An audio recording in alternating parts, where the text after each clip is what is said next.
حبيبنا وشفيعنا محمدا عبده ورسوله اللهم صل على سيدنا محمد وعلى آل سيدنا محمد وبعد.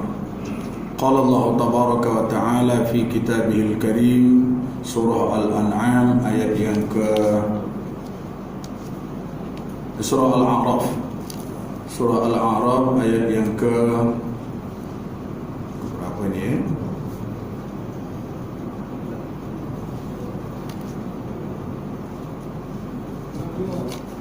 Ayat yang ke-92 ya. Okey, ayat yang ke-92. A'udzu billahi minasy syaithanir rajim.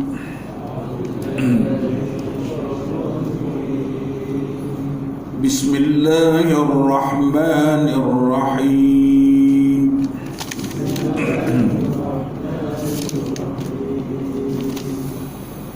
الذين كذبوا شعيبا كأن لم يغنوا فيها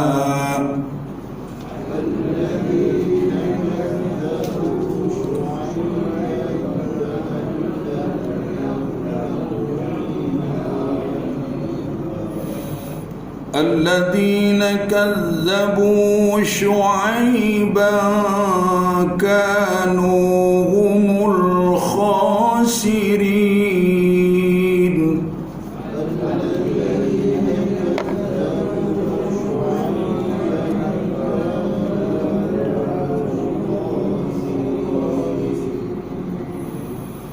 فتولى عنهم وقال يا قوم لقد أبلغتكم رسالات ربي ونصحت لكم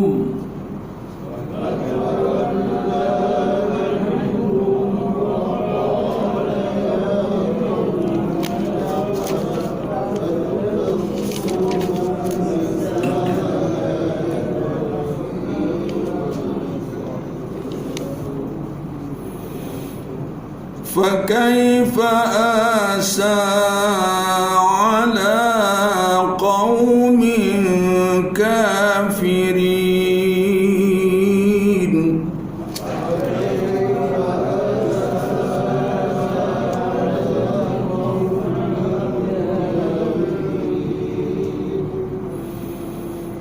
وما أرسلنا في قرية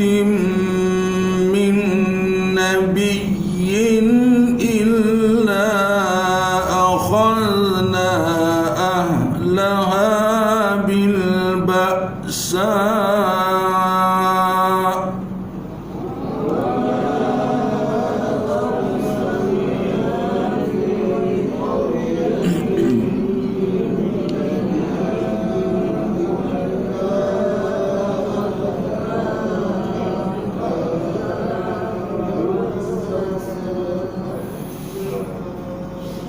إلا أخذنا أهلها بالبأساء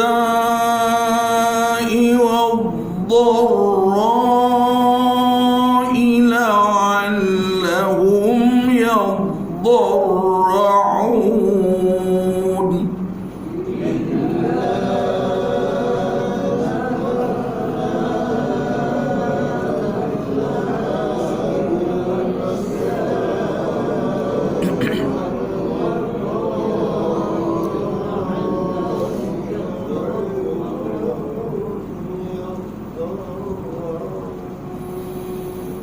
ثم بدلنا مكان السيئة الحسنة حتى عفوا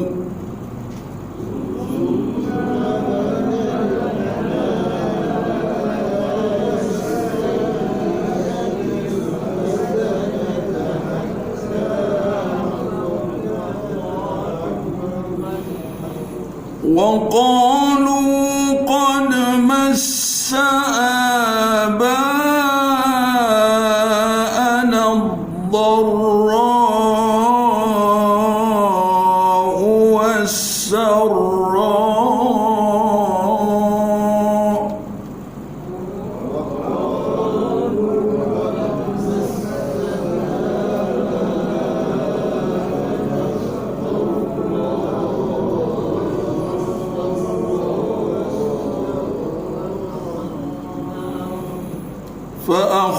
فأخذناهم بغتة وهم لا يشعرون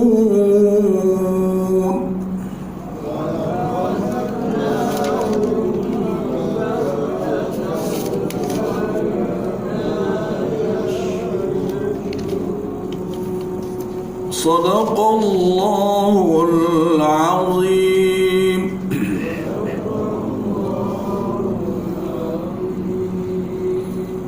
Hadirin hadirat yang dikasihi dan dirahmati Allah, alhamdulillah, untuk kesekian kalinya dan selama-lamanya kita memuji keagungan dan kebesaran Allah atas segala nikmat yang telah dianugerahkan kepada kita sampai hari ini.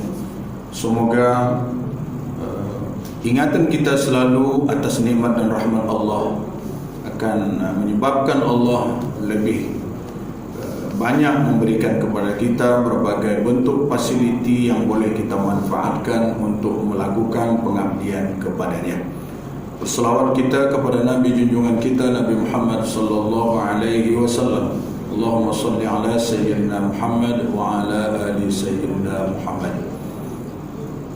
Tuan-tuan perempuan yang dikasihi dan dirahmati Allah, alhamdulillah, sekali lagi kita masih lagi diberi Allah peluang yang baik untuk kita meneruskan pengajian kita tafsir Al-Azhar, tafsir Al-Quran, yakni ayat yang ke-92.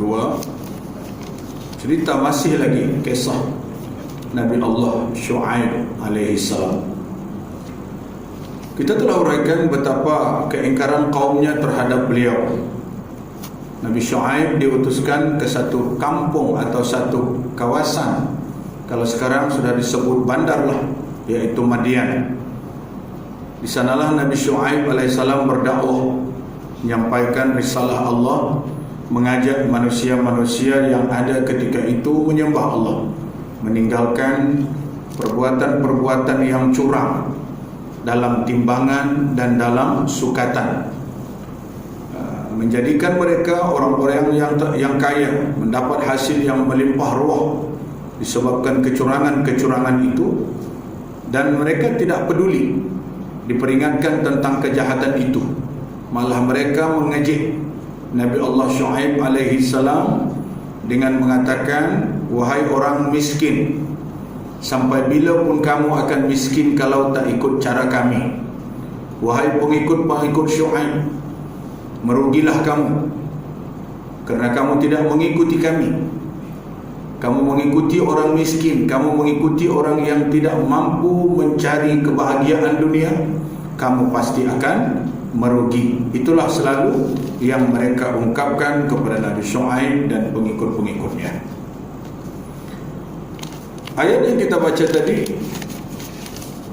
alladzina kazzabu Syuaiba ka'an lam yaghnau fiha, orang-orang yang mendustakan Syuaib seakan-akan tidak pernah wujud di kawasan itu. Alladzina kazzabu Syuaiban kanu humul khasirin, orang-orang yang mendustakan Syuaib adalah mereka orang-orang yang rugi. Kita sudah sebutkan azab yang telah menimpa kaum Syuaib di Madian, di mana keseluruhan mereka dihancurkan oleh Allah Subhanahu wa taala. Yang menimpa kepada mereka adalah teriakan yang sangat keras, suara malaikat Jibril yang menjerit ataupun berteriak sekuat-kuatnya sehingga menjadikan pendengaran mereka pecah, dan sekaligus otak mereka mengalami pendarahan, akhirnya mereka mati. Begitu juga kaum Nabi Allah Saleh alaihi salam yang kita telah penuraikan sebelum ini. Jadi azab yang menimpa kaum Saleh dan kaum Nabi Syuaib alaihissalam sama, yaitu teriakan yang amat keras daripada malaikat Jibril, sehingga tidak ada seorang pun yang tahan mendengarkan suara teriakan yang sangat besar itu. Di dalam ayat yang lain disebutkan bahawa azab yang menimpa mereka ialah Allah membinasakan mereka dengan gempa yang besar. Begitu juga penduduk Aikah, satu lagi bandar yang ke sana juga Nabi Allah Syuaib alaihi salam diutus oleh Allah Subhanahu wa taala. Dibinasakan pula dengan angin samum yang panas, berupa gumpalan-gumpalan awan hitam yang tadinya mereka sangka akan menyimpan hujan yang banyak. Mereka pun berhimpun di tengah padang yang luas yang ditutupi oleh awan yang hitam.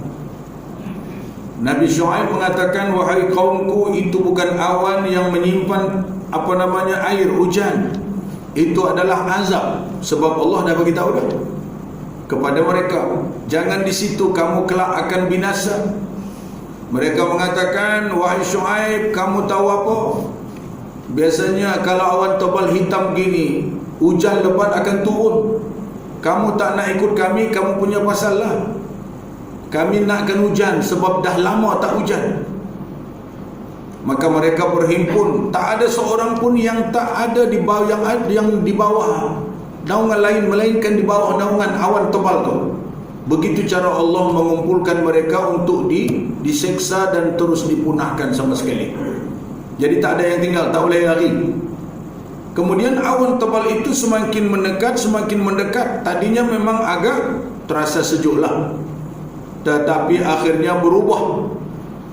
Awan itu serta-merta berubah menjadi warna merah.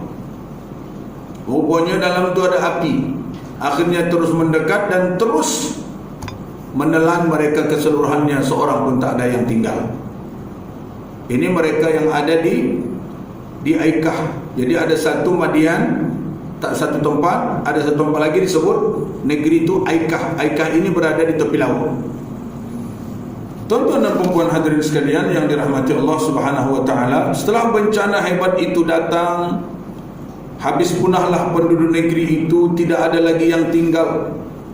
Hanya yang tinggal adalah kesan kehancuran. Kalau rumah, bekas-bekas rumah, bangkai-bangkainya, orangnya hampir tidak kelihatan. Si penentang-penentang dahulu itu tidak lagi kelihatan, seakan-akan tidak pernah ada mereka di situ sebelumnya. Menjadi peringatan pula kepada kaum Quraisy di Mekah, tempat ayat-ayat ini diturunkan, bahawa bekas negeri Madian yang telah digulung menjadi padang belantara itu, yang kelihatan sekarang seperti tidak ada manusia dahulunya. yakni bukan suatu negeri yang pernah ada ramai manusia, tetapi menjadi padang jarak, padang terkukuh akhirnya. Begitulah nasib yang menimpa mereka. Hadirin sekalian, orang-orang yang telah mendustakan Syuaib adalah orang-orang yang rugi. Sebelum ini mereka mengatakan siapa ikut Syuaib rugi, siapa tak ikut kami rugi. Sekarang siapa yang rugi? Nabi Syuaib dan pengikutnya ataupun mereka yang bongkak dan sombong tadi? Tuan-tuan dan puan-puan sekalian, sebab itu maka ujung ayat ini adalah mengembalikan kenyataan. Karena sebagai tersebut jelas pada ayat yang ke-90 yang lalu, 2 ayat yang lalu, mereka mengatakan bahawa siapa mengikut Syuaib rugi, mengikut kami untung. Maka Nabi Syuaib datang kembali dalam sejarahnya melihat kampung yang telah punah itu, dan dia berkata, berkata kepada mereka pada ayat yang berikutnya, fatawalla anhum wa qala ya qaumi laqad ablaghtukum risalati rabbi wa nasahtu lakum. Lalu berpalinglah dia, yakni Syuaib, daripada mereka setelah Allah memperingatkan akan dihancurkan mereka.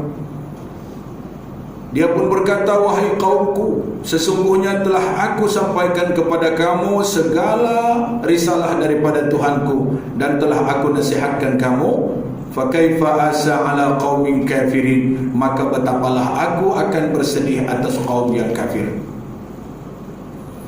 Dalam ayat ini dikatakan bahawa Nabi Syuaib sebelum meninggalkan kaum itu, sebelum mereka dihancurkan Allah, ketika itu ia berkata, aku dah sampaikan dah segala apa yang Allah pesankan. Risalah-risalah yang Allah ajarkan kepadaku, aku dah sampaikan. Tidak ada lagi yang tidak disampaikan.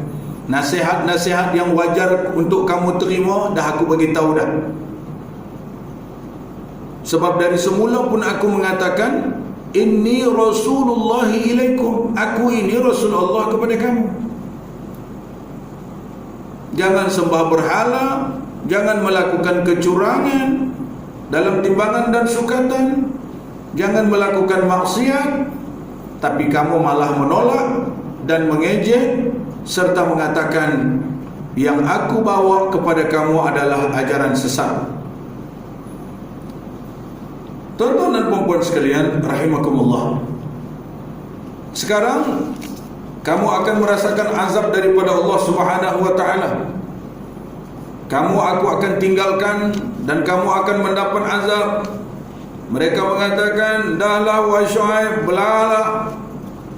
Dan orang sekarang kalau dah ada juga belah, maknanya nyahlah dari sini, kami dah tak suka, kami dah bosan, kami dah tak teringin dah menengok muka kamu, jalanlah. Maka Syuaib pun meninggalkan mereka. Ada riwayat yang mengatakan, perkataan Syuaib yang mengatakan, wahai kaumku, ya qaumi laqad ablaghtukum risalati rabbi wa nasahtu lakum. Ia datang balik kepada kampung itu setelah kehancuran, yang ada hanya bangkai-bangkai, mayat-mayat yang bergelimpangan. Maka Nabi Syuaib pun bercakap dengan mereka yang dah jadi mayat, sama seperti Nabi SAW ketika menang perang Badar.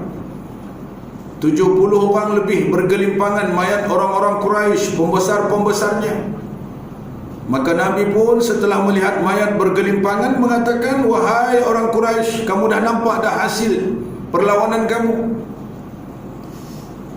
Kami kalau susah pun tak ada masalah, sebab kami biasa susah. Kalau mati pun tak ada masalah, sebab mati itu memang kami kehendaki untuk kami bertemu dengan Allah dengan segera. Kalau kamu hancur dan mati, apa yang kamu dapat? Umar mengatakan, ya Rasulullah, bukankah dia orang telah mati semua? Kenapa Rasul bercakap lagi dengan dia orang? Dah jadi mayat semua, Nabi mau cakap lagi dengan dia? Maka Nabi SAW mengatakan, demi Allah mereka masih mendengar apa yang aku perkatakan, tapi mereka tak boleh nak merespon balik, sebab mereka dah mati. Inilah juga yang dijadikan oleh golongan Ahlus Sunnah wal Jamaah sebagai dalil mengenai manfaat talqin yang dibaca ketika mayat dikebumikan. Ya, manfaat. Setengah orang tak menerima, buat apa nak talqin-talqin, cakap dengan siapa, dah mayat dah, dia pun jauh dekat dalam sana, mana dia dengar. Sekurang-kurangnya talqin itu mengingatkan orang yang hidup, yang calon mati tu, yang duduk-duduk selepas mengkuburkan yang mati tu, itu namanya calon mati. Calon, tak boleh mengelak, calon tetap. Bukan calon yang tidak akan berhasil. Ini memang calon tetap, berjaya punya. Berjaya apa? Berjaya mati. Nah, ya kita ni lah. Sebab itu Rasulullah kembali menyuruh kita, menggalakkan kita untuk ziarah kubur, mengingatkan kita kepada kematian. Tapi biasalah, kena pergi ke perkuburan, kena beradab. Kadang-kadang setengah orang tak beradab. Asalnya Nabi larang pun pasal tak beradab lah. Wanita-wanita tak cukup pakaian pun pergi ke kubur juga. Dia cuma jalan-jalan aja, tengok kanan tengok kiri, dah balik. Kalau nak ziarah tu, bacalah Al-Quran, berdoalah, ya, insafkan ke dalam diri kita. Betapa kita tak lama lagi akan macam orang yang di dalam kubur tadi. Sebab kita masuk pun bagi salam. Salam tu pun kalau kita fikirkan lama, mengerikan juga tu. Apa bunyi salam? Assalamualaikum ya ahlad diyar, antum minas sabiqin wa nahnu minal lahiqin. Kamu dulu, kami menyusul. Itu bunyi dia. Yang kita bercakap tu akan menyusul tak lama. Sebab itu maka kadang-kadang kita temui teman kita mengantar temannya, esok dia pula yang dihantarkan. Macam kita ni kan, ada tak kita hantar orang baru-baru ni ke kuburan? Ada? Tak lama lagi kita akan hantar lagi. Tak kiralah matinya sebab apa. Cuma yang sedihnya, kalau meninggal kerana itulah, kerana terkena jangkitan COVID-19, kalau itu memang tak boleh kita nak turut menghantar. Ziarah pun tak dibenarkan. Itulah sedihnya. Apa boleh buat? Nasib masing-masing. Sebab itu kita kena berjaga-jaga, kena berwaspada. Macam kita buat ni lah, pergi surau, sembahyang, ikut SOP. Ambil sembahyang daripada rumah, kecuali sampai di sini tak boleh nak tahan, batal juga, ambil lah.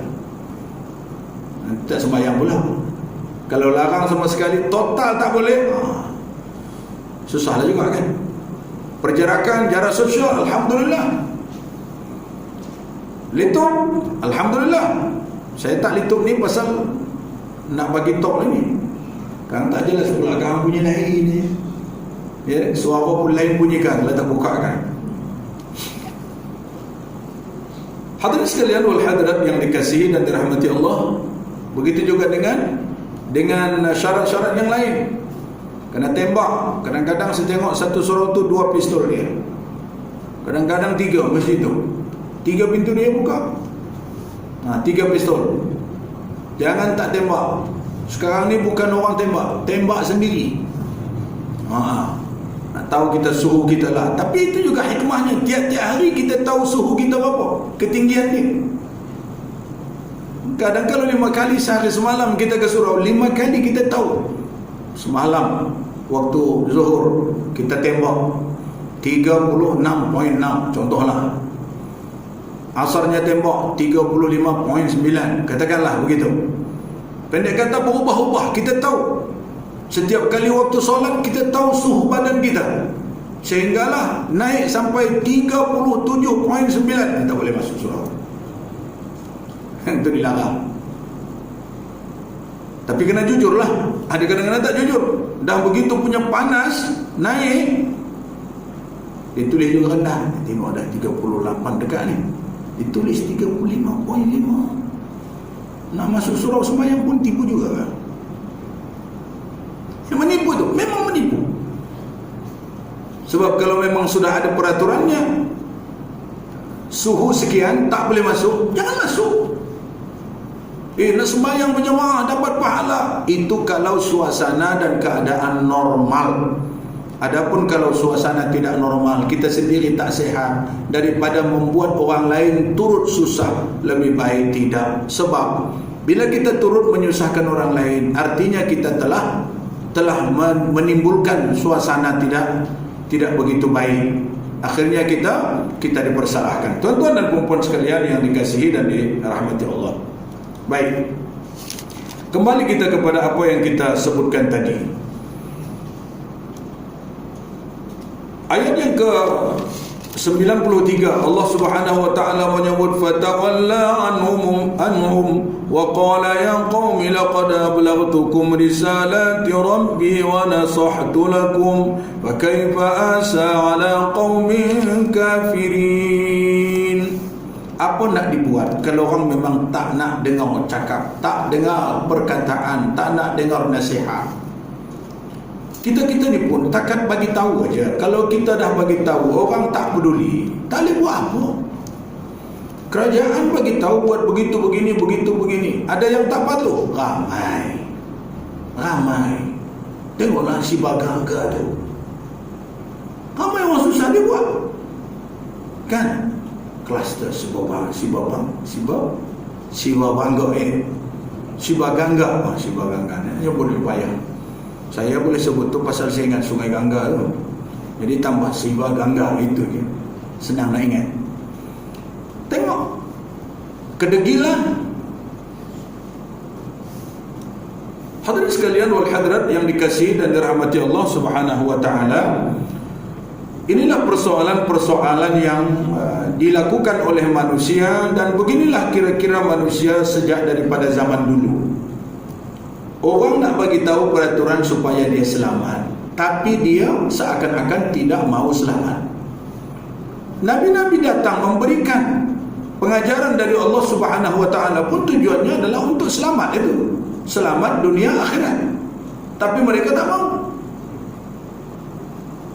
Mereka suka memakan hasil yang haram. Padahal dengan memakan hasil yang haram di dunia mereka akan merasakan kegelisahan. Di akhirat mereka akan terkena azab Allah Subhanahu wa taala. Ada orang tenang hidupnya kalau dia banyak makan duit haram. Tak tenang. Tak tenang tuan-tuan. Walaupun dia zikir banyak, sembahyang banyak di akhir hayat, tapi tak tenang. Dia akan dihukum oleh Allah. Hukuman jiwa gelisah, jiwa resah. Padahal dah di akhir usia kita ni, kita nakkan hidup tenang. Jangan ada orang kacau, kita pun tak kacau orang. Kita balik rumah tenang, pergi surau tenang, pergi masjid tenang, pergi ke pasar. Pendek kata ketenangan lah. Kita nak habiskan usia kita ni dalam keadaan kita ni sentiasa happy, bahagia.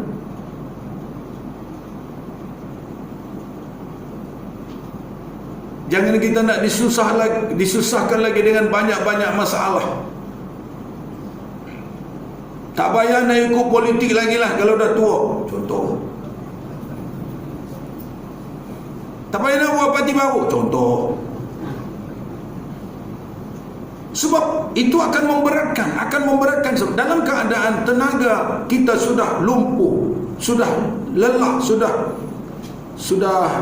lemah lah, macam tu kan ya. Dalam keadaan ingatan kita pun sudah lemah, dalam keadaan pemandangan kita pun dah lemah, dalam keadaan pernapasan kita pun dah sesak, dalam keadaan dekap jantung pun sudah tak lancar. Dalam keadaan itu diberatkan lagi dengan tanggungjawab. Siapa yang buat susah tu kalau bukan kita sendiri? Patutnya yang senang macam kita ni lah, ke surau, tak ada masalah kan?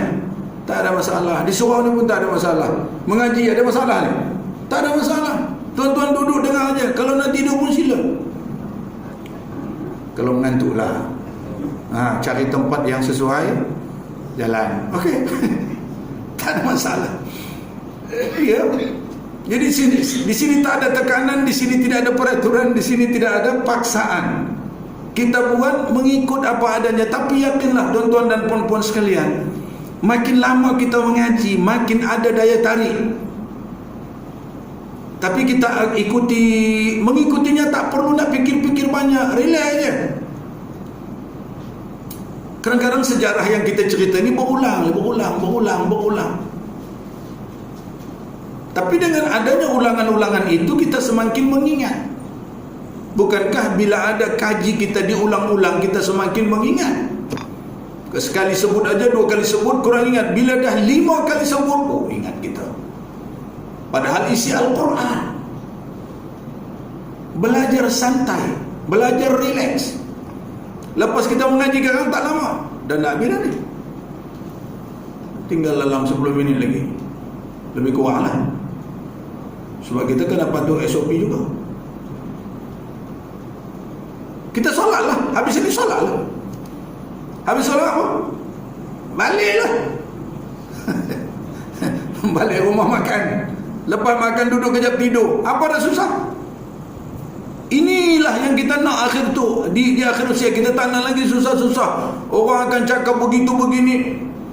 Masuk pula dalam Facebook lagi, dalam YouTube lagi. Orang tengok, apa benda lah orang ni, bila nak taubat. Itu bahasa bagus. Ada lagi orang berbahasa tak bagus.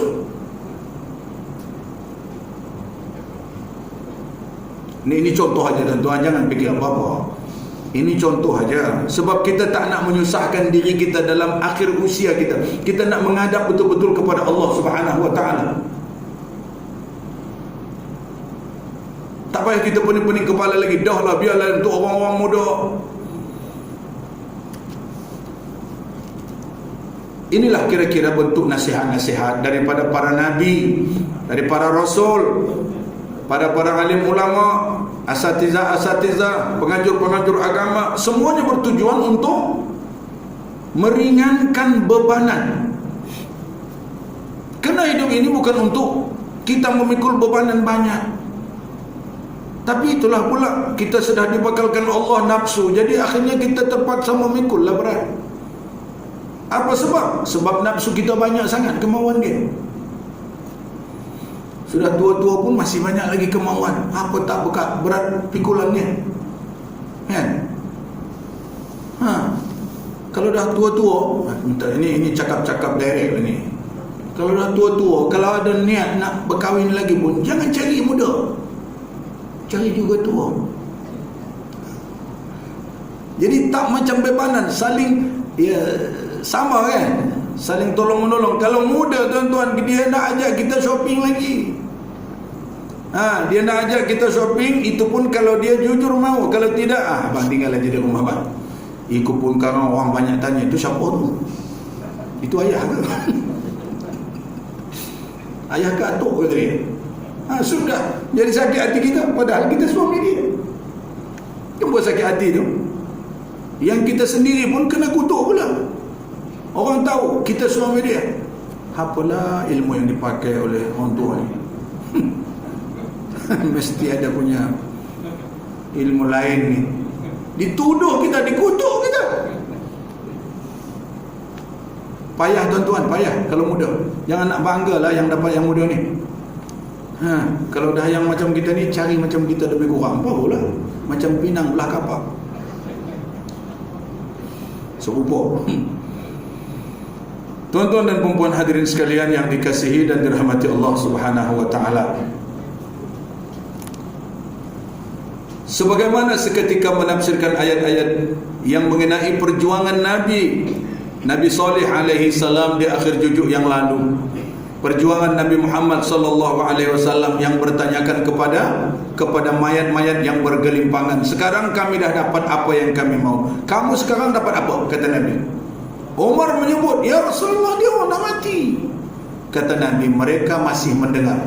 Demi Allah, mereka masih mendengar apa yang aku perkatakan. Artinya Nabi tidak bercakap kosong, Nabi tidak bercakap sia-sia. Begitu juga tukang talqin, tu imam mentalqin mayat, tak kosong. Diingatkan kita yang hidup tu, yang calon mati tadi tu, ya, diingatkan kembali. Wahai Abdullah binti Amatillah, Lani, kamu sudah mati, kamu sudah berada di alam barzakh. Tak lama lagi setelah kamu tinggalkan akan datang makhluk Allah. Dua malaikat akan bertanya kepada kamu. Yang ditanya adalah perkara yang biasa, seperti siapa Tuhanmu, siapa nabimu, siapa saudaramu, apa kitabmu, apa kiblatmu. Maka jangan kamu takut, sebab kedua mereka adalah malaikat Tuhan, makhluk Tuhan sama dengan kamu.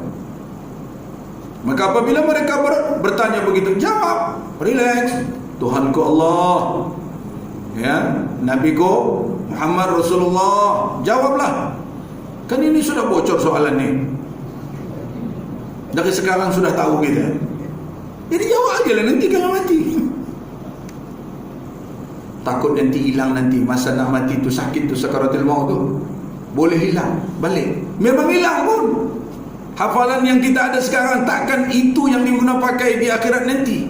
Yang diguna pakai amalan, ibadah, keimanan, keyakinan, itulah yang akan dipakai, bukan otak kita ni yang dipakai nanti. Kalau otak kita ni juga dipakai di akhirat, nanti takut dia kelentong lagi. Yang tukang kelentong di dunia, nanti sampai di alam kubur dia kelentong balik.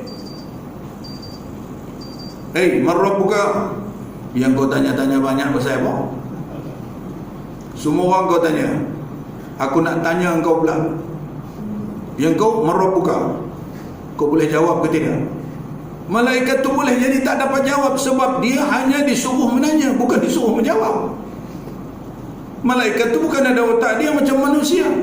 Dia makhluk yang mana disuruh itu dia buat. Wa yaf'aluna ma yu'marun. Dia orang tak fikir. Kalau boleh mereka berfikir, bolehlah berunding kan. Marabbuka. Slow lah bro. Janganlah kuat-kuat. Ya, tanya pelan-pelan boleh tak? Marabbuka.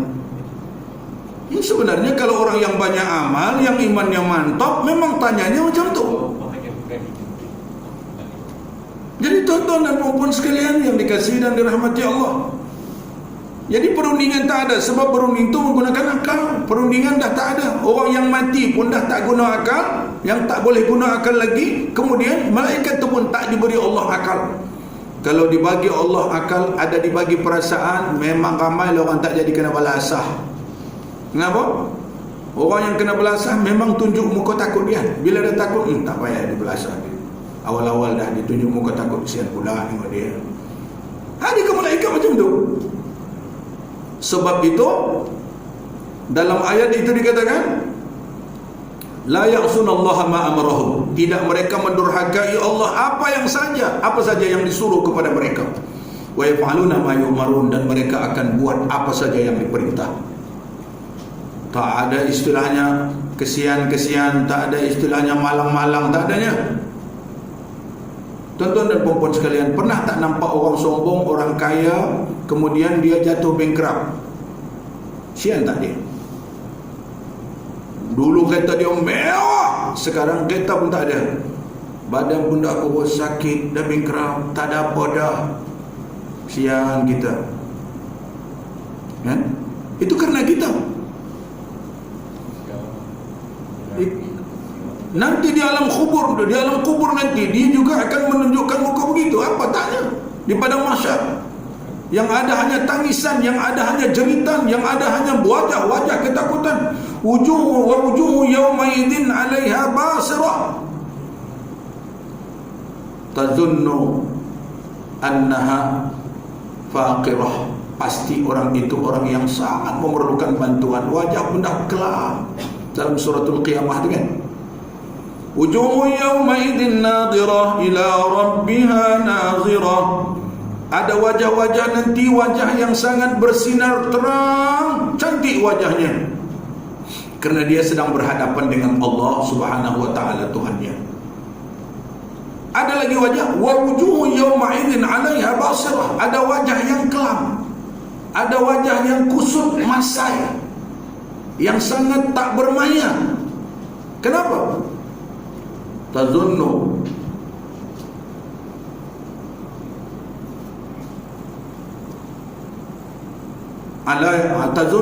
annaha faqirah. Yakin bahawa dia sedang memerlukan dan menghajatkan segala pertolongan. Tuan-tuan dan puan-puan sekalian yang dikasihi dan dirahmati Allah Subhanahu wa taala, kalau kita baca ayat ini dengan penuh renungan, seakan-akan kita rasakan betapa sedih dan susahnya hati Syuaib melihat nasib mereka. Tapi di ujung ayat beliau tegur dirinya sendiri, apa gunanya lagi bersedih atas kejadian itu, padahal bencana yang menimpa mereka itu tidaklah lain daripada bekas perbuatan yang mereka lakukan sendiri. Tak payah kesalah. Mula-mula dia kata sedih juga tengok orang ni, sian dia orang. Tak payah sedih lah. Diubat sendiri, ditegur sendiri diri dia. Tak payahlah. Sebab bukannya tak disampaikan, bukannya tak dinasihat, bukannya tak ditegur. Mereka yang melawan, bahkan mengancam, kalau kamu tak keluar dari kampung ni, kami bunuh kamu. Artinya tak payah pedulilah. Itu ketentuan Allah Subhanahu wa taala. Lebih kurang dia dibujuknya hatinya kembali. Mereka kafir, mereka tidak mau menerima, bahkan menentang segala pengajaran dan nasihat. Maka di dalam ayat itu bertemulah kita dengan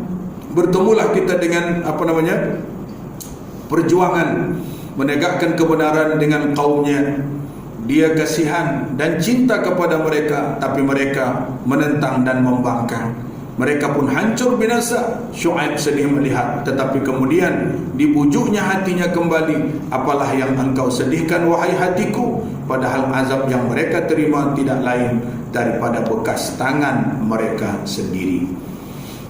Jadi begitulah pemimpin-pemimpin agama yang banyak memberikan nasihat, bimbingan kepada orang-orang yang tidak juga peduli akan bimbingan itu, tak kisah tentang nasihat. Jadi apa yang kita nak buat lagi? Asalkan kita tetap bagi tahu, asalkan kita jangan pernah berhenti untuk menasihat. Tak dapat nasihat langsung begini, nasihat dalam YouTube sekarang senang. Bagi nasihat dalam Facebook. Saya alhamdulillah tiap-tiap petang nasihat, melainkan Sabtu Ahad je. Tuan-tuan kalau nak join bolehlah, tengoklah, buka lah, ya, setengah jam sebelum maghrib. Bicara tasawuf, kitab Al-Hikam, sejak dari bulan puasa lagi tu, ya, pukul 6.30, pukul 6.45 senang mula lah tu. Buka lah, atas nama Facebook siapa? Saya sendiri, nama saya Amran Syarif. Buka sajalah. Ataupun UAS tu, bukan UAS tu Ustaz Abdul Somad, Ustaz Amran Syarif, kebetulan sama. UAS jugalah. Buka. Sama-sama kita ambil manfaat dari kitab Hikam tu. Saya buat pun sikit-sikit, setengah jam, kadang lebih sikit je. Satu pertemuan tiap-tiap petang. Mulai daripada Covid lah. Mulai daripada 18 hari bulan 3. Berapa bulan dah? Dah 5 bulan kan? Dan ini berlanjutan. Saya memang berhasrat nak tamatkan kitab Hikam tu. Dan lepas itu terus, kalau saya tak ke mana-mana dan tak ada halangan. Tapi kadang-kadang juga ada halangan. Saya berada di luar kawasan yang saya punya internet tak boleh jangkau, tak boleh buat lah. Yang langsung ni kadang-kadang mati dia, kadang-kadang hilang dia. Tak larang juga kita nak ngurus dia. Tapi kalau berada di tempat itu, biasanya saya buat rekaman. Bila saya buat rekaman, saya akan masuk dalam YouTube. Tengok pula dalam YouTube, tulis lagi nama tu juga. Tapi takut nanti bosan pula muka orang tua ni, tak ada orang lain. Kalau mahu, kalau nak, boleh, insya-Allah taala. Itulah yang saya boleh buat. Daripada tak ada kerja di rumah, kita duduk tengok TV, bukan ada faedahnya sangat. Elok kita tengok buku, baca buku tu, telaah, kita sampai kepada orang melalui media yang sangat mudah sekarang ni. Itu media sosial. Tengoklah, buka, tuan-tuan ada handphone tu, buka saja, insya-Allah, tak pakai bayar, tak ada bayar apa-apa, free of charge. Baik, tuan-tuan dan puan-puan hadirin sekalian yang dirahmati Allah. Jadi di dalam surah Asy-Syu'ara ada pula disebutkan bahawa Nabi Syuaib pun diutus kepada penduduk negeri Aikah. Kita dah sebut tadi dah. Negeri Aikah ini tak ada sempada, tak ada antaranya. Dia langsung saja Madian, Aikah, tapi Aikahnya sebelah laut. Tepi laut. Dan mereka menerima azab dari Allah Subhanahu wa taala. Kita sebut tadi awan tebal. Yang Madian apa azab yang mereka ada? Gempa bumi dan jeritan yang kuat dari malaikat Jibril alaihissalam. Inilah azab yang mereka tanggungkan. Kalau boleh kita baca, tuan-tuan boleh catatkan dalam surah Asy-Syu'ara ayat 176 sampai 191. Ya, boleh semak balik itu kejadian yang berlaku kepada Nabi Allah Syuaib, kepada kaum Nabi Allah Syuaib alaihissalam. Bermula daripada kadzdzaba ashabul aikatil mursalin idh qala lahum Syuaib ala tattaqun inni lakum rasulun amin fattaqullaha wa ati'un. Itu baru 4 ayat. Ada lagi beberapa ayat selepas itu. Telah mendustakan ashabul aikah, yakni penduduk Aikah, al-mursalin, akan utusan-utusan Allah. Iz qala lahum Syuaib, ketika berkata Syuaib kepada mereka, ala tattaqun, tidakkah kamu takut kepada Allah? Inni rasulullahi ilaikum, inni lakum rasulun amin, aku ini untuk kamu rasul yang dapat dipercaya. Fattaqullaha wa ati'un, takutlah kepada Allah, taatlah kepada ajaran-ajaran Allah. Itulah nanti nasihat di dalam surah Asy-Syu'ara ayat yang ke-176 sampai 191 kalau nak simak balik. Baik tuan-tuan, rasanya dah masuk waktu dah. Sudah masuk waktu. Jadi kita break di sini untuk kita sambung lagi nanti ayat yang ke-94 daripada surah Al-A'raf, di mana cerita ini sudah beralih kepada cerita yang agak umum sifatnya, kepada seluruh umat manusia, bukan lagi kepada satu-satu penduduk seperti Madian, Aikah dan lain-lain. Jadi itu saja yang dapat kita sampaikan pada malam hari ini. Semoga Allah merahmati kita, memberkati pertemuan kita, dan melanjutkan usia kita untuk kita bersua lagi pada pertemuan yang akan datang, yaitu minggu yang keempat bulan ini. Wallahu a'lam. Aqulu qawli hadza wa astaghfirullahal azim li wa lakum. Wassalamu alaikum warahmatullahi wabarakatuh. Bismillahirrahmanirrahim. Alhamdulillahirabbil alamin wassalatu wassalamu ala asyrafil anbiya'i wal mursalin wa ala alihi washabbihi ajma'in. Allahumma aghnina bil ilmi wa zayyinna bil hilmi wa akrimna bit taqwa wa jammilna bil afiyah waj'al jam'ana hadha jam'an marhuma wa tafarruqana tafarruqan ma'suma wahdina siratal mustaqim wahdina subulas salam. Allahumma a'inna ala zikrika wa syukrika wa ta'atika wa husna ibadatik wa sallallahu wa sallam alaihi walhamdulillahi rabbil alamin. Taqabbalallahu minkum.